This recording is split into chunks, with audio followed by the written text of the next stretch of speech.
bom dia a todos os aqui presentes e aqueles que nos assistem pela rede informática. Eu hoje particularmente quero agradecer àqueles que conseguiram, a despeito das dificuldades do trânsito, comparecerem aqui à sede da Uniregistral.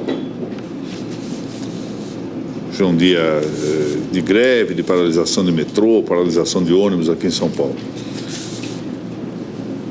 Saúdo, em particular, o Dr. Ademar Ferranelli, cuja presença aqui, notícias que já nos tranquilizam em parte.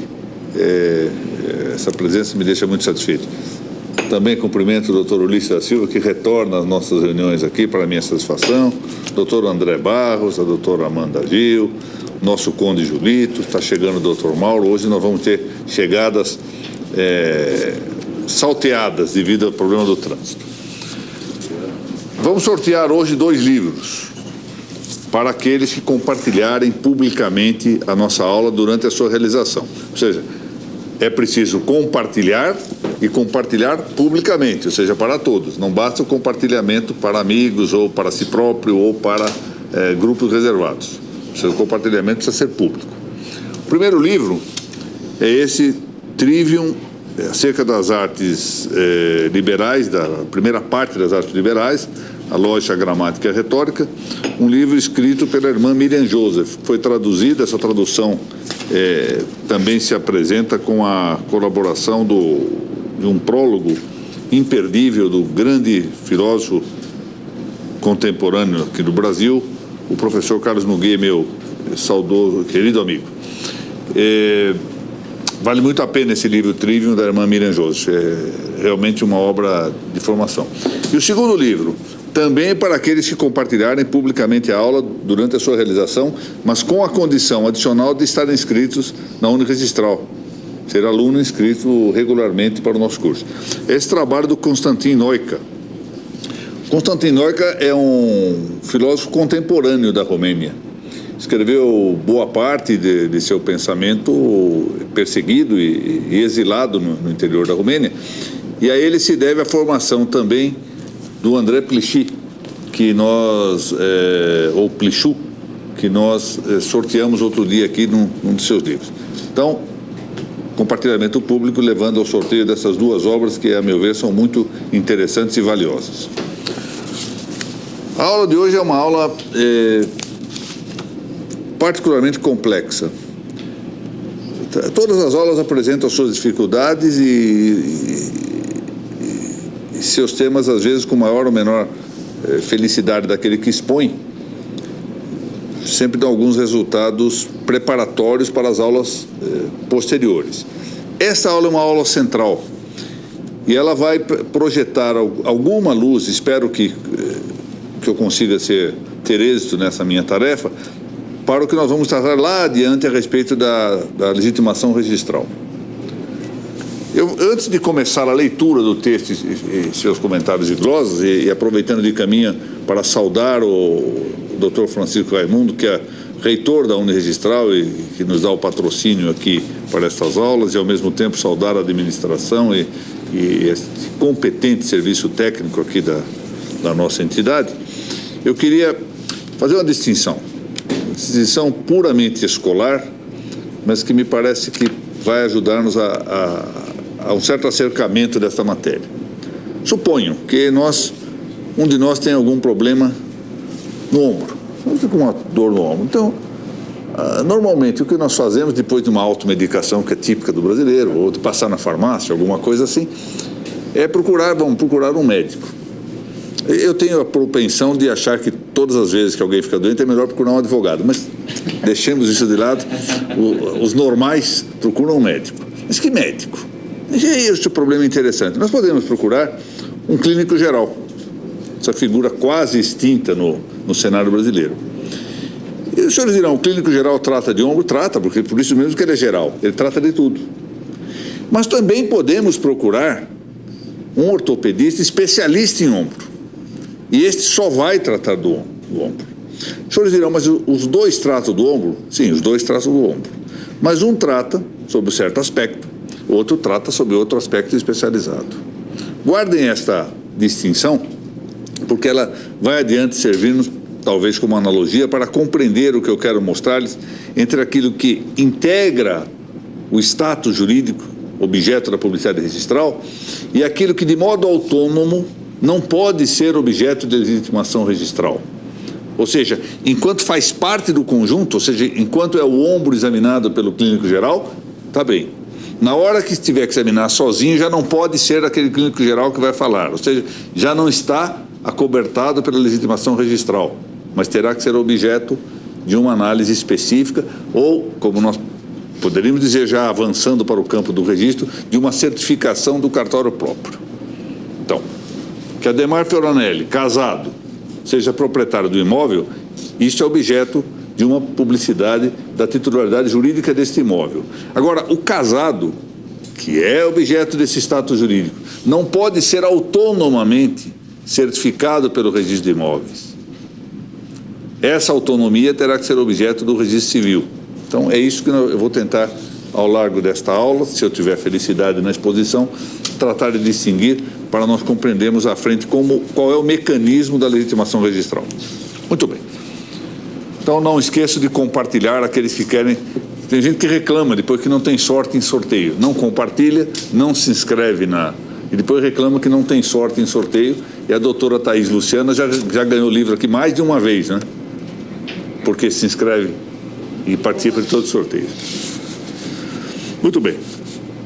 É preciso se indicar um pouco mais a noção de status jurídico, enquanto objeto da publicidade registral. Já vimos isso na aula anterior. Se é um objeto diverso, em certa parte apenas distinto, como se verá, do que se propicia a inscrição, cujo objeto já se deixou dito, são os fatos, atos e negócios jurídicos, ou seja, causa ou título em acepção material. Então, esse ponto é o ponto central, que para o direito brasileiro veio como uma contribuição. Há pouco eu conversava com o doutor André Barros, aqui em separado, para referir a importância que esse jurista português, Carlos Ferreira de Almeida, teve também para o direito brasileiro. E uma das coisas que ele clareou muito, embora estribada na doutrina italiana, foi essa distinção entre o objeto da publicidade e o objeto da inscrição. Inscrevem-se fatos, atos e negócios jurídicos, mas não para publicar atos, fatos e negócios jurídicos, senão que para publicar o status jurídico derivado ou resultante dessa inscrição. Tratemos, pois, de aprofundar um tanto esta questão. Já ficou estabelecido que o registro predial brasileiro é utim pluribus, quer dizer, utim pluribus, com frequência, na maioria das vezes, é isso. Utim pluribus, um registro de títulos, ou seja, um registro de causas que tem a potencialidade de produzir mutações jurídicas. Tenho insistido muito nisso. O que se inscreve não é o título em sentido formal. Inscreve-se o título em sentido material, ou seja, a causa, fato, ato ou negócio jurídico, embora instrumentados, ato, fato ou negócio jurídico, em um título em sentido formal, que também é mencionado por força da legislação positiva, no caso brasileiro, também é mencionado no ato da inscrição, mas que não é propriamente objeto inscritível. Não é, pois, um registro de documentos, título em sentido formal, embora as causas devam veicular-se por meio de documentos. Não é tampouco, ordinariamente, um registro de direitos, porque estes, os direitos, se consumam com registro constitutivo, que tem ampla dominância no direito brasileiro, notem bem. Mas o direito só se consuma com o registro. Antes é uma potência de direito. Há apenas uma causa, ou seja, a matéria. Fica faltando a forma é o registro. Portanto, não podemos falar que é um registro de direitos, porque não é o direito que é registrado. O que se registra é o título de que vai nascer o direito. O que se registra é a matéria a que concorre o registro, porque o registro é forma. Como esta água, ela só vai ficar com esta forma que está constituída para ser bebida nesse momento, quando recebe a forma do copo. Então nós não registramos o copo com água, nós registramos a água e quando nós fazemos isso, ou seja, colocamos dentro do copo, ela adquire essa forma e aí sim está constituída. É que a inscrição formaliza, determina, individualiza atualiza a virtualidade da causa material. A função de toda a forma é esta, é determinar, individualizar, singularizar, atualizar, ou seja, passar da potência ao ato, algo que é virtual. Portanto, que antes do registro constitutivo configura simples potência. Potência significa capacidade de ser, mas ainda não é ser em ato. O processo registral é o motus, ou seja, é o movimento, e sua conclusão remata a passagem ao ato, ou seja, algo que tinha capacidade de ser passa a ser, capacidade de existir passa a existir. Ou seja, suponhamos assim, uma venda e compra pode levar a uma mutação jurídica dominial. Como nós fazemos isso no direito brasileiro? Mediante o registro constitutivo. Antes disso é mera potência, tem capacidade. O Conde Júlio faz uma escritura notarial, adquire um imóvel. Tem um título aquisitivo, mas não é ainda o titular de domínio. Tem potência para ser. Se ele levar esse título ao registro, ótimo, se constitui. Antes disso não há o direito real. Ele pode desistir, pode fazer uma doação, não é? Eu não quero mais isso, vou fazer uma doação, já disse, alguém que vai lá e resolva o problema. Está resolvido. Mas uma vez concluída a inscrição, em nosso caso brasileiro, a textualização ou literalização registral, ou seja, já está escrito, então a publicidade do quanto se escreveu tem por fim não mais o conhecimento dos fatos, mas sim o conhecimento de um status resultante desses fatos. Em rigor, portanto, a publicidade do título é objeto das notas, ou do serviço judicial, ou da administração pública, etc., segundo a origem do título. Não tem nenhum sentido pedir, ainda nesse campo de grandes confusões funcionais. Cada um está tentando apanhar o serviço do outro. Não tem nenhum sentido que alguém vá no cartório do doutor Ademar e diz, olha, faça favor, doutor Ademar, dá uma certidão, por gentileza, da escritura tal, que eu preciso dessa certidão, vou registrar, fazer um outro registro que essa escritura menciona, eu quero levar no cartório do doutor Bernardo e lá vou apresentar a certidão. Ele não pode. Ou seja, o local, o locus próprio para a expedição da certidão é o notário, porque diz respeito ao título, não ao status já. O que o registro publica são, em resumo, as titularidades jurídicas, menos propriamente direitos. Vale dizer o complexo. Por que eu digo menos propriamente? Bom, na prática nós falamos assim, não é? Não falamos, está registrado o direito de propriedade. É menos próprio. Mas essa é a linguagem comum e embora imprópria, ela significa alguma coisa. Nós não podemos exigir, sobretudo na linguagem oral, a mesma precisão que se pede na linguagem escrita. Então, temos que nos acostumar com essas impropriedades, analogias, metáforas, isso é normal, faz parte do linguajar. O que o registro publica é o complexo de situações jurídicas. Já vimos isso na aula anterior, que é o que nós chamamos de status, na linguagem de Carnelucci. Situações jurídicas que repercutem de modo concreto no patrimônio ou metapatrimônio de uma ou mais pessoas. Como eu não estou falando só do registro de imóveis aqui, por isso que eu falei em metapatrimônio, porque o registro civil publica situações metapatrimoniais, ou seja, que vão além do patrimônio. Os direitos da personalidade, os bens da personalidade, são metapatrimoniais, ou seja, tem um valor tão elevado que não pode ser considerado, não há nenhuma equivalência pecuniária em dinheiro possível com um bem da personalidade. Assim, vida, liberdade, privacidade, intimidade, honra, imagem, etc., não tem preço. Então são metapatrimoniais. Como o texto aqui se refere ao registro de um modo geral, por isso que eu falo em patrimônio e metapatrimônio. Situações jurídicas que diz respeito a uma ou mais pessoas. Isso significa uma relação de correspondência jurídica entre, agora sim, no caso do registro imobiliário, uma coisa ou um atributo a ela relativo, porque o domínio é elástico. A propriedade, no fundo, consolida ou concentra vários atributos, chamemos-los assim, vários direitos menores, e, portanto, essa é a elasticidade. E o registro pode tanto dizer respeito ao domínio como um todo, a esse complexo, ou a parte ou parcela desses atributos, por exemplo, o usufruto, a hipoteca e outros direitos reais menores.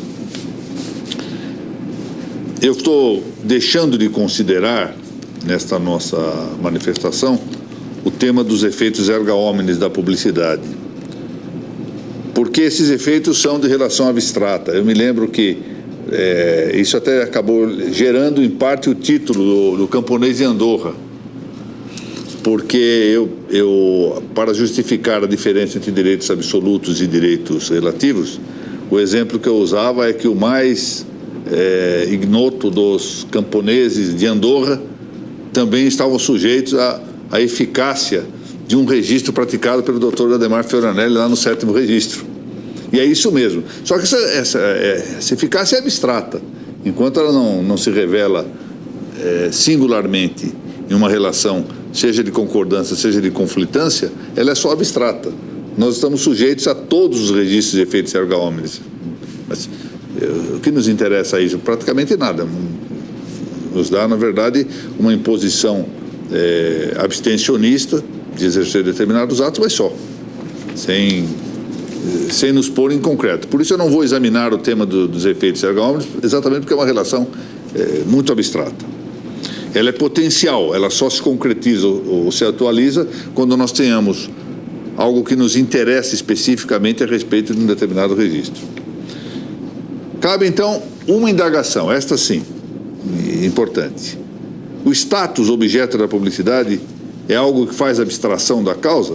Ou seja, como eu publico só, se o objeto da publicidade é só a titularidade jurídica, isso abstrai necessariamente a causa, ou seja, não apanha a causa? Ou, em outras palavras mais diretas, será que não tem nenhuma importância saber a qualificação ou estado civil do Dr. Ademar Fioranelli em um registro? Porque isso faz parte da causa. Será que não tem importância saber domicílio, residência, ou mais do lado objetivo, vamos pensar, será que tem alguma importância saber se o imóvel tem 10 de frente e 20 de fundo, já que isso não é objeto direto da titularidade jurídica, mas faz parte da causa? Essa é a pergunta.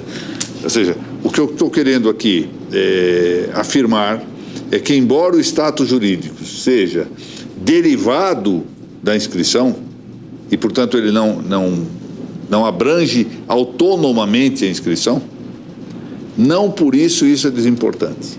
Não por isso perde relevo.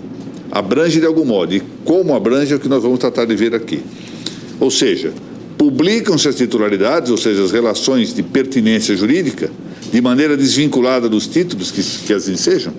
Ou seja, há uma completa desvinculação a ponto de eu dizer que o fato, o ato ou negócio jurídico não tem nenhuma relevância para o objeto da publicidade, ou tem relevância e nós temos que exatamente distinguir até que grau vai essa relevância e em que condições. Essa é a pergunta que nós temos que fazer. Negar que o status jurídico depende de sua causa só tem sentido nos sistemas de títulos abstratos reais, como diz direito alemão. Lá, por o direito alemão, não tem nenhuma importância mesmo. Por quê? Porque lá a mudança de titularidades não se condiciona à validade de suas causas. Muito bem. O caso brasileiro, diversamente, temos a situação em que o status compreende a titulação material e, de algum modo, a formal também, porque nós vamos ver que há certas hipóteses. Imaginemos uma hipótese que basta aqui: um título particular, compromisso de padaria, como diz o nosso prezado Narciso Orlando Neto, relativo ao imóvel que vale 3 milhões de reais e que se registra eventualmente. Por um engano, passa pela qualificação e se registra. Então, o título formal tem importância, sim. Ele tem importância, sobretudo nos casos patológicos. Há tanto bastaria pensar que podem condições suspensivas ou resolutivas ser apostas nos negócios jurídicos acompanhando as vicissitudes dos direitos causados. Eu paro aqui um minutinho a nossa posição para relembrar que devem, por favor, compartilhar aqueles que queiram aqui ser sorteados, ou seja, participar do sorteio desses 2 livros compartilhamento público e, quanto a este livro, inscrição no site da Uniregistral. Assim, com dizer-se que o status jurídico é objeto da publicidade registral, não se quer negar que esse status compreenda o imóvel referencial, o título, o fim, quando se trata de negócio, e as estipulações peculiares. Não nos esqueçamos de que as causas intrínsecas perseveram no efeito. Lembram-se ainda daquela história da célebre estátua de Vênus, ou do rei Midas, que Aristóteles utilizava como exemplo para tratar das causas? Havia a causa final, que era agradar o rei Midas, havia a causa eficiente, Praxiteles, que cinzelava bom, isso aí não fica no efeito. Se nós formos ver a estátua, não estão esses. O rei Midas já morreu, já foi homenageado, já está ótimo. O Praxiteles também já morreu há muito tempo. Mas o que permanece na estátua? O mármore e a forma do rei Midas. Isso quer dizer que o efeito faz perseverar nele tanto a matéria quanto a forma, ou seja, a causa material e a causa formal, que são causas justamente se chamam intrínsecas porque permanecem no efeito. Daí que o status jurídico também tenha, de algum modo, que recolher a permanência das suas causas intrínsecas. É isso que se dá. De maneira que o título, causa material do direito constituído, vai perseverar na titularidade publicada. Calha, portanto, uma distinção, isto sim. O objeto da publicidade registrada é o status, mas um status concreto e não isolado de suas causas, condições e circunstâncias. Ou seja, nós não vamos tratar aqui de algo completamente abstraído das suas causas. De maneira que, ainda afirmando ser o objeto da publicidade do registro um status, ou seja, um complexo de situações jurídicas, isso não deixa de significar que, sob certo aspecto, o título seja também abrangido nesse objeto. Essa expressão secundum quid quer dizer sob certo aspecto, sob certa perspectiva. Contrariamente, a secundum quid é afirmar simpliciter, ou seja, afirmar absolutamente. Não. Como nós dissemos há pouco, o clínico geral examina secundum quid o ombro. E o ortopedista examina também secundum quid o mesmo ombro, ou seja, sob aspectos diversos. Um é especialista, cuida muito daquilo. O outro examina no conjunto corporal. São aspectos. O que acontece é que um deles examina, esse é o tema, o status jurídico examina a questão do título de maneira orgânica, ou seja, em um organismo, em um conjunto em que nós encontramos partes correlacionadas entre si e que formam um sistema. Ou seja, não examina o título em si próprio, autonomamente, senão que como partícipe do status. Então nós examinamos, vamos lá numa determinada matrícula, está lá, Amanda, casada, brasileira, residente domiciliada em São Paulo, assim, assado. Bom, muito bom. Isso é o conjunto. Faz parte do status, porque é uma causa e essa causa permanece no efeito. Mas a coisa diversa seria que nós pretendêssemos autonomamente obter, a partir daí, uma determinada afirmação de Estado. Ou seja, não caberia já ao registro dos imóveis expedir uma certidão a respeito autonomamente de algo contido nessa inscrição. Ou seja, diga-me só que ela é casada, por favor, para substituir a certidão própria que deveria provir do registro autônomo. Em outras palavras, do especialista, do ortopedista. Então, é essa a distinção que tem que ser feita. É isto uma doutrina que vem já expressa em João Valera Goitisolo, grande notário espanhol, um dos maiores do século XX, que foi presidente da Real Academia de Legislação e Jurisprudência de Madrid. Esse é um dos livros, todos os livros do Valera podem deles dizer que são imperdíveis todos, mas isso está no Estudio sobre Direito de Costas. Eu vou ler aqui. No es lo mismo publicar unos derechos abstraídos de su título que publicar esos mismos derechos con su título, unidos a él, reflejando su causa, sus fines y sus especiales estipulaciones. Isso é de uma clareza meridiana. De fato, são coisas distintas. Uma coisa é publicar uma titularidade abstraída de tudo. Outra é publicá-la radicando-a no título, refletindo, portanto, a causa, os fins, as especiais estipulações. E nesse ponto, a publicidade do status jurídico, com essa concreteza, permite efetivamente cumprir o seu papel de segurança jurídica, ampliando a segurança, ou seja, diversamente do que meramente se constasse do registro, Adhemar Ferronelli é proprietário de um imóvel, para chegar a uma abstração máxima, ou quase máxima. Bom, isso significa o quê? Só se dá essa... Mas qual imóvel? Quem é Adhemar Ferronelli? Não depende... Obviamente, no caso dele, não depende de nenhuma qualificação adicional. Mas, enfim, é preciso que haja essa concreteza de radicar nessas informações do título. Muito bem. Concluamos este ponto. O status jurídico publicado pelo registro imobiliário diz respeito a uma titularidade concreta sobre um imóvel determinado, com uma causa singular, fim, condições e circunstanciações ou circunstâncias singulares, pontuais. Mas o objeto desta publicidade é o status jurídico real, é o complexo e não diretamente as suas partes. Atenção, isso é importante. O que se publica é o complexo e não uma parte. O registro de imóvel não está incumbido de, mediante o registro, afirmar que Ulisses da Silva é casado. Mas está incumbido de publicar que aquele imóvel está sob a titularidade de Ulisses da Silva, casado, brasileiro, etc, etc. Ou seja, compreende o todo, mas não a parte isoladamente. De sorte que o registro predial não é a fonte própria de publicidade relativa isoladamente aos títulos, ou, num exemplo mais claro, ao status jurídico pessoal do legitimado tabular. Aqui vem um exemplo. Não se prova o estado civil de solteiro por meio da inscrição predial vigente, porque o status pessoal não é objeto da publicidade imobiliária, embora lhe integre a orgânica. Atenção para isso. Há tempos atrás, eu me lembro que isso sofreu uma alteração com o tempo em alguns julgados isolados do nosso Conselho Superior da Magistratura de São Paulo.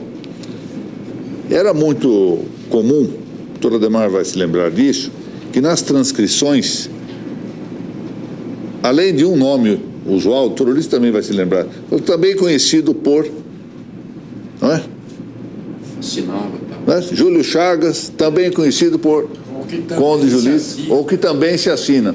Aí houve uma decisão, que eu não sei se foi da nossa Corregedoria Geral, há tempos atrás, ou do nosso Conselho, suspeito que foi da Corregedoria Geral, dizendo que isso feria a identidade, o direito ao nome, a exclusividade do nome, etc. Com todo respeito, e aqui guardo muita reverência por essa decisão e tudo, mas eu não concordo com isso.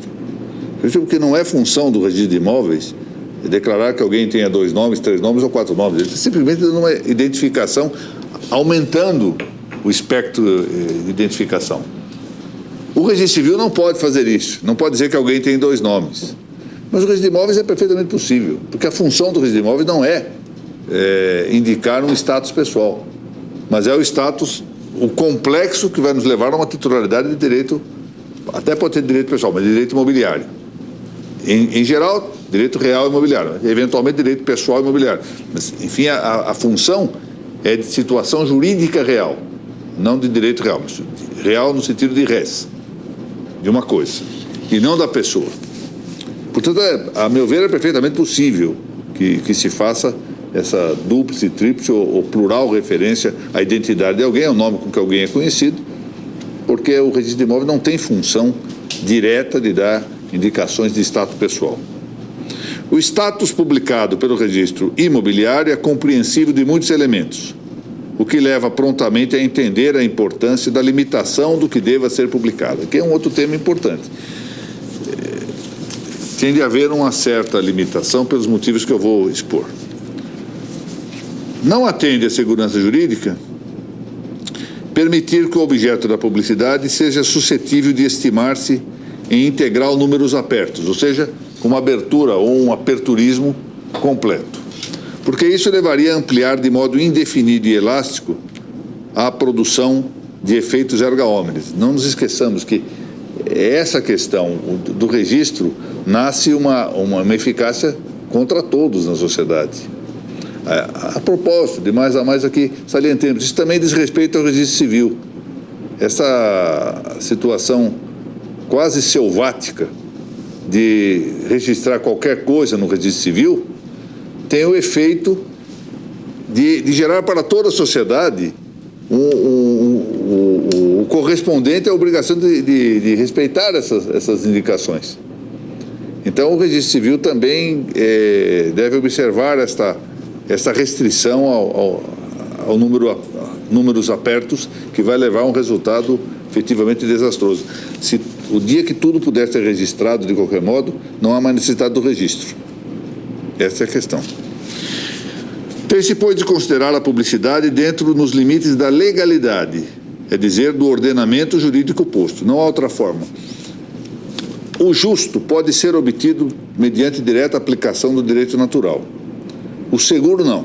Ou seja, a segurança jurídica demanda necessariamente a lei positiva. Daí a importância aqui de frisar o tema da legalidade. Só pode publicar-se aquilo a que a norma da lei e dos costumes confiram fundamento. Por que os costumes? Porque nos costumes a observância da norma se dá com a convicção de sua obrigatoriedade. Não existe, não está previsto na lei, mas nós entendemos que é obrigatório. A coisa que eu gosto muito de observar é o tema das filas. Há uma observância quase rigorosa em qualquer lugar que se chegue, observância rigorosa das filas.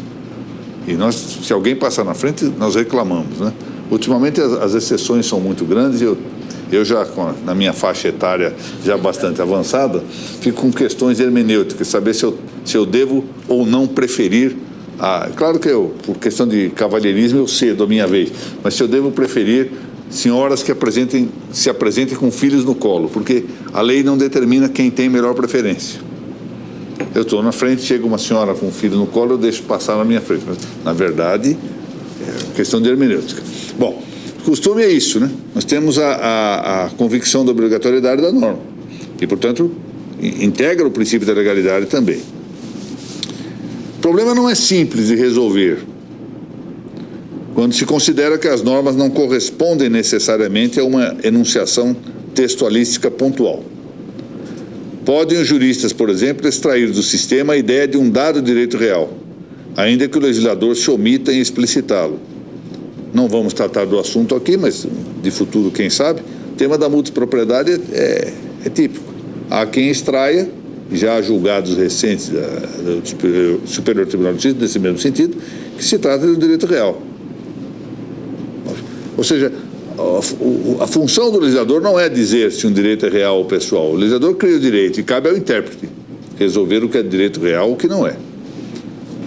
Daí que se mostre muitas vezes complexa a tarefa de determinar o que se deve ou não inscrever no registro de imóveis.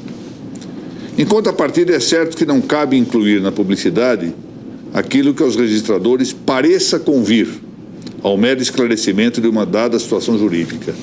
De vez em quando aparecem essas indicações, até mesmo em algumas soluções pretorianas. Não está previsto que se registre, mas acho que talvez seja conveniente. Então o registrador, não, mas será bom. Não, existe essa história do será bom, abre um leque muito grande, porque leva depois a persuasão de que deva escrever-se cada vez mais coisas. A título ilustrativo, para reforçar uma publicidade legal, salvo quando a própria lei o disponha, ou para cautelar uma situação factual, possessória, por exemplo, quando a normativa não autorize o registro de títulos reportados a direitos pessoais. Ou seja, aqui dois casos. Surge uma hipótese, a lei não prevê que se registre porque ela deriva da lei. Há pouco tempo tivemos um julgado, eu vou tratar desse assunto aqui, um julgado do Conselho Superior da Magistratura, que era exatamente isso. A lei determinava alguma coisa.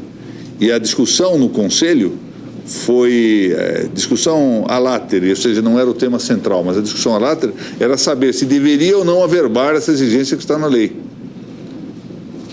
Alguns entenderam que deveria, porque era conveniente, outros, entre os quais eu me filiei, que não deveria, já está na lei. A lei é uma publicidade, tem o mesmo efeito de publicidade que há no registro.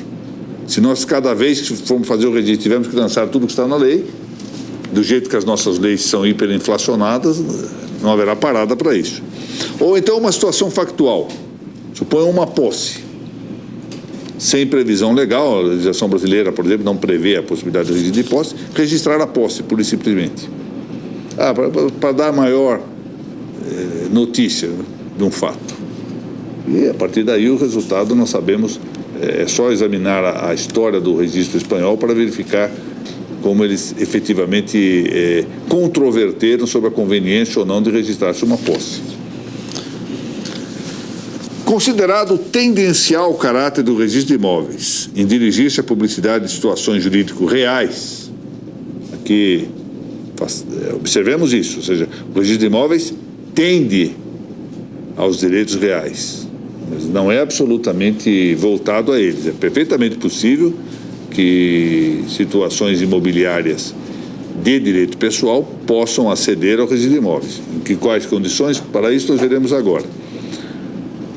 Considerando essa tendência, a primeira apreciação metodológica acerca do que deve registrar-se ou não, e pois publicar-se ou não, está em saber se os títulos têm transcendência real ou meramente pessoal. Os de transcendência real devem inscrever-se em toda a situação. Foi por isso que, desde o primeiro momento, eu entendi que o leasing imobiliário deveria ser registrado, que a multipropriedade, se nós entendêssemos que era direito real, indicada ou não a possibilidade de seu registro em lei, só poderia levar a esse resultado. É mais ou menos o paralelo que há entre admitir que haja uma locação, admitir que, se não houver o pagamento dos aluguéis, o locador pode retomar o imóvel, e proibir a ação de despejo. Esse resultado é nenhum. Ou seja, nós reconhecíamos no direito civil o leasing imobiliário, reconhecíamos no direito civil a multipropriedade. Muitos de nós entendíamos que a multipropriedade era de direito real, mas como não está previsto na lei de registros públicos, nem em legislação extravagante, que o título possa inscrever-se, não pode inscrever-se. Ou seja, que direito real havia? Nenhum. Esse é o problema. Estavam muito preocupados com letrinha, para saber o que se registrava ou não. Então, primeira coisa, título tem transcendência real ou só pessoal? Os de transcendência real devem inscrever-se, gerando, portanto, a publicidade do status jurídico real. Os de que emanam apenas direitos pessoais, esse é o tema, só se inscreverão quando a lei, de maneira explícita, prever-lhes a inscrição. Tá certo? Coisa distinta. Se eu descubro um direito real, embora a lei não diga que possa inscrever-se, suposto um direito real imobiliário, eu não preciso que a lei o diga expressamente. Devo registrar. Se se tratar de direito pessoal, eu só posso inscrever se houver previsão legal. Essa é a distinção a fazer-se. Por exemplo, registro da locação, que no direito brasileiro a locação é de direito pessoal, segundo a maior parte da doutrina. Assim, já contudo, a partir desse primeiro discrimen, algumas questões controversas logo são advertidas. Por exemplo, referentes às normas de eficácia pessoal oriundas de processos judiciários. Um exemplo que logo ocorre e com resultados de todo relevantes é o da inscrição e publicidade dos protestos contra a alienação de bens. Aqui eu vou fazer um parêntese e relembrar uma história que o Dr. Ulisses e o Dr. Ademarco viveram comigo. Na década de 80, mais ou menos, surgiram 3 posições a respeito do registro ou da averbação do protesto contra a alienação de bens. A jurisprudência de São Paulo, absolutamente contrária, com o argumento, que não foi bem superado, de que, uma vez levada a inscrição, levado à inscrição o protesto, como não haveria medida temporário, ou seja, de inscrição provisória, para que esse registro caducasse, o imóvel ficaria paralisado quase que permanentemente. E isso tanto com um intuito fraudatório de quem fazia o registro, como muitas vezes no interesse do próprio proprietário, que assim impedia outras medidas contra o seu patrimônio. Surgiu uma oposição oposta no Rio Grande do Sul. Eu aproveito para saudar meu querido amigo Dr. João Pedro Lamana Paiva, que se filiou a essa posição, mas que, sobretudo, era sustentada pelo desembargador Décio Antônio Erpin, também outro querido amigo. O Dr. Décio sustentava a possibilidade desse registro ou averbação do protesto, entendendo, e aqui também é preciso conceder que ele tinha muita razão nisso, de que o local próprio para verificar se o imóvel estava ou não com algum tipo de litígio, de conflito instalado contra a sua alienação, era o registro de imóveis e não o cartório do distribuidor, onde haveria dificuldade em apurar. Ninguém também vê edital, em geral pouquíssima gente vê. Então, de parte a parte, havia argumentos favoráveis. Eu admitia de legis ferenda, eu adotei sozinho uma terceira posição, entendendo que convinha efetivamente registrar ou averbar, conforme se entendesse uma coisa ou outra, isso não tem muita importância, desde que se fixasse um prazo automático de caducidade, salvo renovação. Você fixava ali, por 3 anos, aquele protesto produzia seus efeitos. Se não houvesse renovação do protesto, ele cairia, depois de 3 anos não produziria efeitos. Ou seja, desde que se criasse a inscrição provisória, eu entendi que era cabível. Então, esse assunto continuou até que o Superior Tribunal de Justiça entendeu e isso passou a constar dessas intermináveis normas judiciárias, códigos judiciários, a possibilidade de inscrever-se o protesto contra a alienação de bens. Mas os problemas continuam. Sem a criação de uma inscrição provisória, os problemas continuam. Não se resolveu a contento. A controvérsia sobre como fazer isso me parece que persiste no plano doutrinário. Bom, recentemente veio à baila em São Paulo, me referi há pouco sobre isso, o tema do registro das proibições legais. O caso era de uma condição constante normativa municipal aqui do interior de São Paulo, que impunha o placet, ou seja, a aprovação da administração pública, para toda alienação ou oneração do imóvel, que de origem dominical, ou seja, era um bem público dominical inicialmente, fora transferido a um particular com a obrigação de dar-lhe destino industrial. Bom, vamos colocar isso em linguagem vulgar.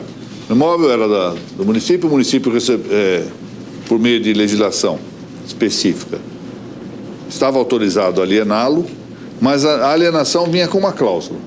Olha, se o adquirente quisesse alienar ou onerar esse imóvel, demandava a concordância do município. Sem a concordância do município, ele não podia fazer. Muito bom.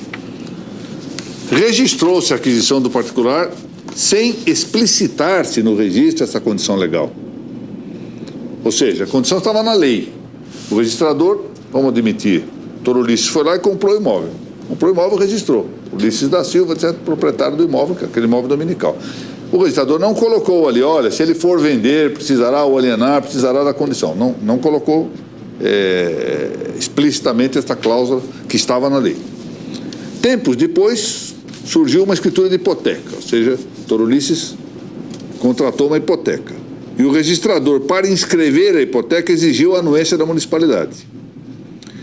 Instaurou-se um processo de dúvida.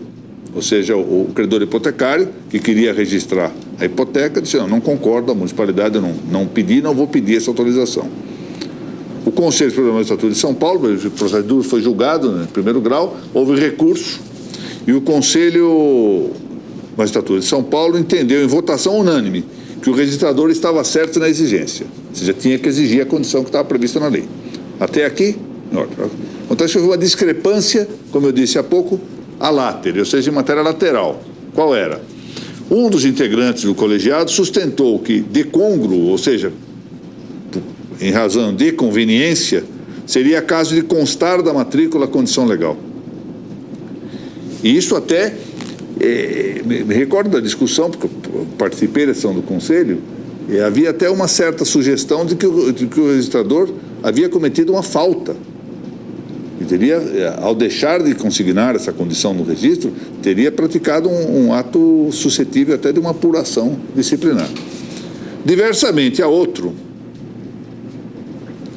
eu vou acusar, não foi a mim a mim me pareceu assim, não há inscrição de congruo, ou seja, não existe inscrição conveniente. Ou a inscrição deve fazer-se ou não deve. Não depende do maior ou menor zelo que deva ter um registrador em relação ao outro.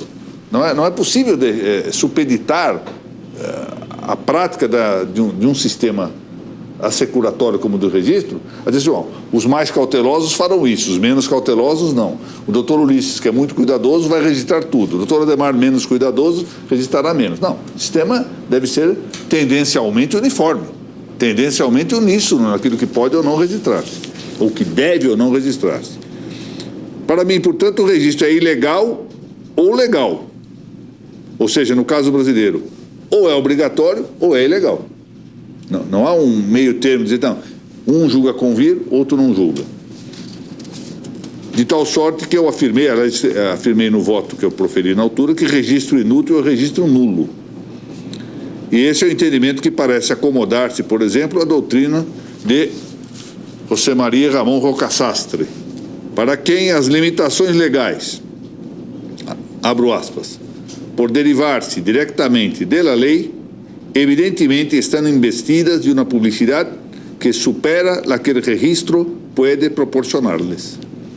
Ou seja, o que deriva da lei já está investido de publicidade bastante.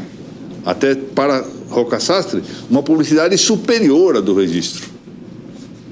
Portanto, não há necessidade de fazer constar do registro aquilo que já consta da lei. A menção registral dessas delimitações legais são juridicamente supérfluas, ainda que de fato possam ter-se por úteis, não há dúvida.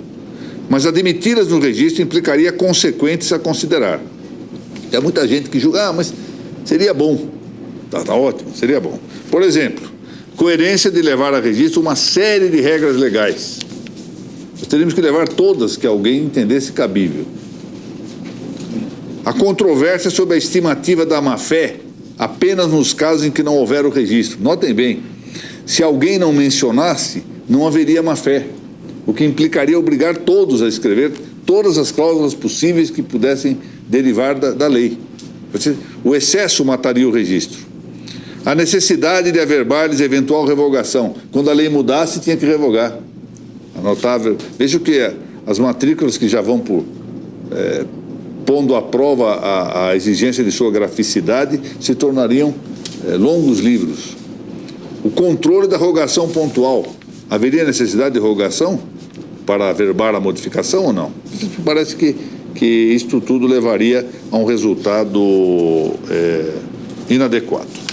Bom, eu queria, antes de encerrar a nossa aula, fazer primeiro um agradecimento público e mais algumas considerações.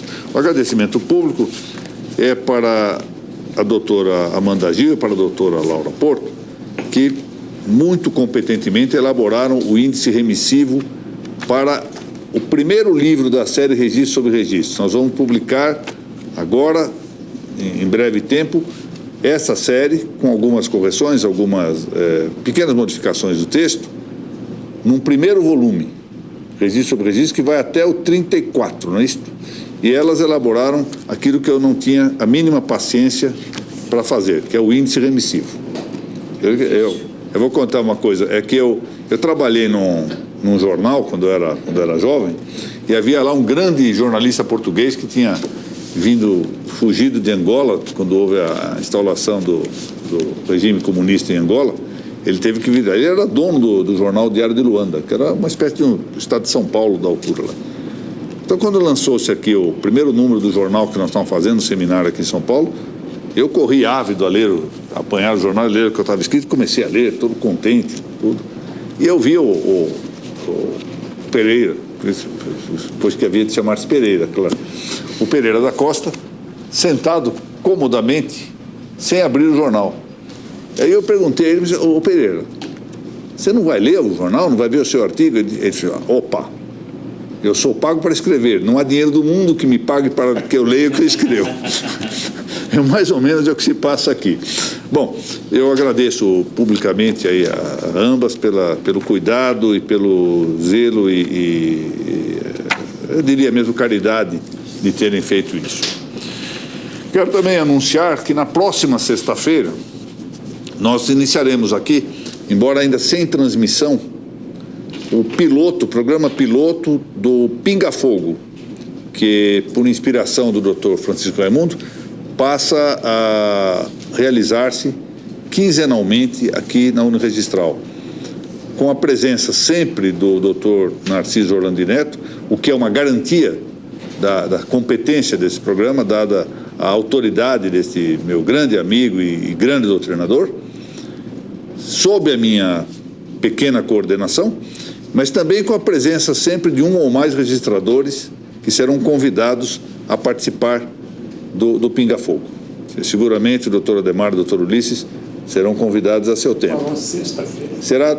Vai começar nesta sexta, o programa será o Pinga Fogo 0. É possível que até se vá...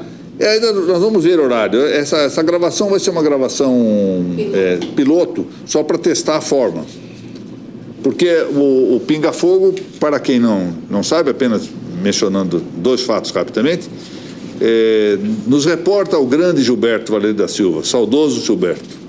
E tem que ser um programa de respostas curtas, não são aulas, não são palestras, são respostas curtas, muitas vezes respostas controversas, muitas vezes conflito na própria mesa, um pensa uma coisa, outro pensa outra. Isso isso que é bom do programa, isso é bom, interessante. Então nós vamos fazer isso, vamos ver como é que isso funciona nesse sistema informático, porque as perguntas virão antes, às vezes, por e-mail, mas também durante a programação por Facebook.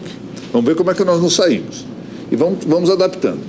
E isso corresponde, também esse é o ponto que me deixa muito contente, a uma retomada dos melhores tempos das universidades, e a Uniregistral é uma universidade, não nos esqueçamos disso, em que se produziam as famosas disputações, Code Libet, ou seja, em que as pessoas podiam perguntar o que quisessem e os professores tratavam de responder também aquilo que pudessem.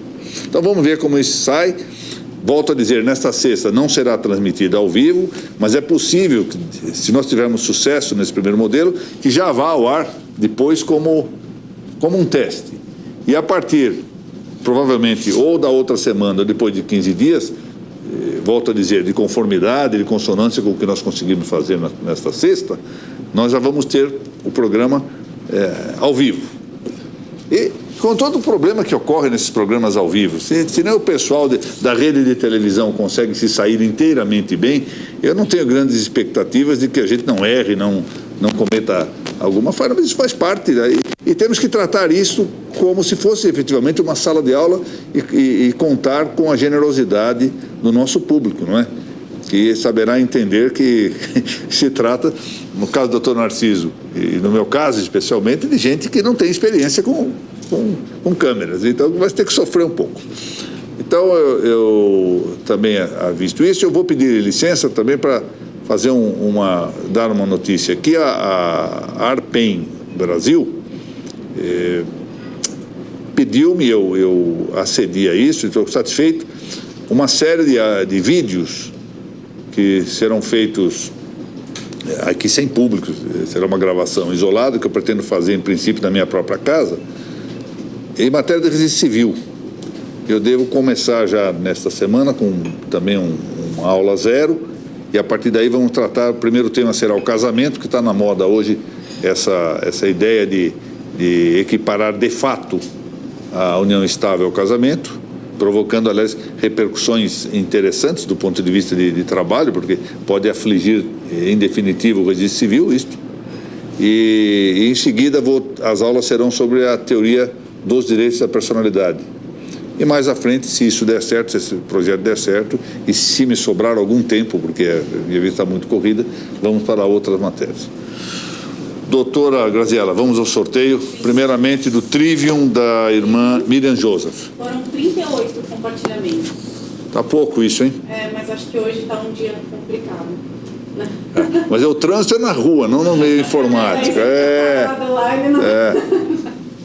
Então vamos lá.